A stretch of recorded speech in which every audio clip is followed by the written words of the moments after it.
Ever pondered why people lie? What drives someone to weave an intricate web of deception? As we delve into the enigma of untruths, we encounter a fascinating labyrinth of human psychology. At its core, lying is a survival instinct, a tool wielded to gain advantage, circumvent punishment, or craft a more appealing image. Take as an example the recent case of Congressman George Santos. His elaborate tales have drawn parallels with the likes of George C. Parker, a notorious scammer of the 19th century who made a career out of selling landmarks that were not his to sell. Or consider James Revis, who fabricated documents to assert ownership over land that was not his. These historical figures, much like Santos today, used deception as a tool for personal gain. But lying is not just about self-interest.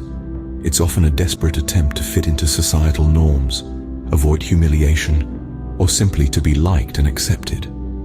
The complexity of deception is such that it can even be seen as a form of art, a skill honed by the likes of Parker, Revis, and Santos. Deception, it seems, is deeply rooted in our social interactions. And as we continue to explore this intricate web, we'll uncover the art of lying, wage war against the truth, and attempt to unmask the deceiver. Stay tuned. Lying, as distasteful as it sounds, may be seen as an art by some. Take, for instance, the cunning of George C. Parker, a man who sold the Brooklyn Bridge not once, but multiple times. Or James Revis, a master forger who brazenly claimed ownership of vast tracts of land in Arizona. Their deceptions were built on plausible lies, bending the truth just enough to be believable. Parker, for instance, presented himself as a credible authority figure, convincing his victims he had the right to sell the bridge. Revis, on the other hand, painstakingly created false documents to substantiate his claims, manipulating reality to his advantage. But not all lies are cloaked in plausibility. Enter Count August Schaeffer-Sliski de Mucadel de Castellane-Seymour, a man who posed as a French nobleman and made outrageous yet captivating claims. He thrived on the audacity of his lies, banking on their sheer outrageousness to draw in his audience. The audacity and creativity of these fraudsters have left an indelible mark on society. In recent times, we've witnessed a war against truth, a disconcerting trend of discrediting scientists and experts. Take the case of Renee Mock, the public health director of Burleigh County, North Dakota, who faced backlash and personal attacks during the pandemic. Her authority was questioned. She was accused of fear-mongering, all part of an unsettling anti-scientist sentiment that has intensified in the United States. This war against truth is fueled by a cocktail of political polarization and a growing distrust of institutions.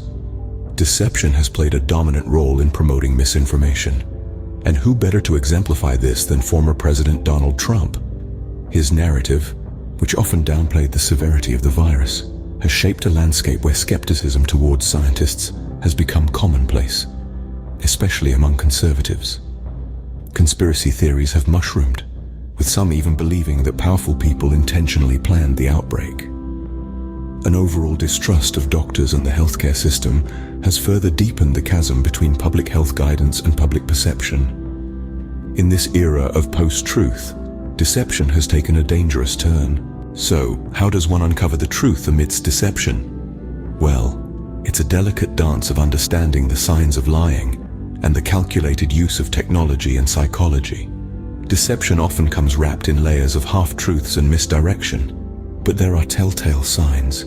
Liars can be overly specific, their stories often too polished. They might avoid personal pronouns, distancing themselves from the lie. And then there's the non-verbal, an inability to hold eye contact, or perhaps holding it too intensely. Take, for instance, the case of Florida Governor Ron DeSantis and the expired COVID-19 tests. Here, we have a situation ripe for potential deception. A large number of tests allowed to expire while the state was still grappling with the pandemic. DeSantis blamed the federal government for not extending the test's eligibility, a possible deflection to shift blame. But deception detection isn't just about spotting lies. It's about understanding motives, questioning inconsistencies, and relying on verified facts. In DeSantis's case, public scrutiny and fact-checking are vital tools in unmasking potential deceit. Technology, too, plays a role. from polygraph tests to newer deception detection software, which analyze microexpressions, voice stress, and other physiological responses. But remember, these are not foolproof. In the end, understanding the psychology of a liar may be our best defense against deception. Unearthing the truth is no easy feat, but with the right tools and a discerning mind, we can start to separate fact from fiction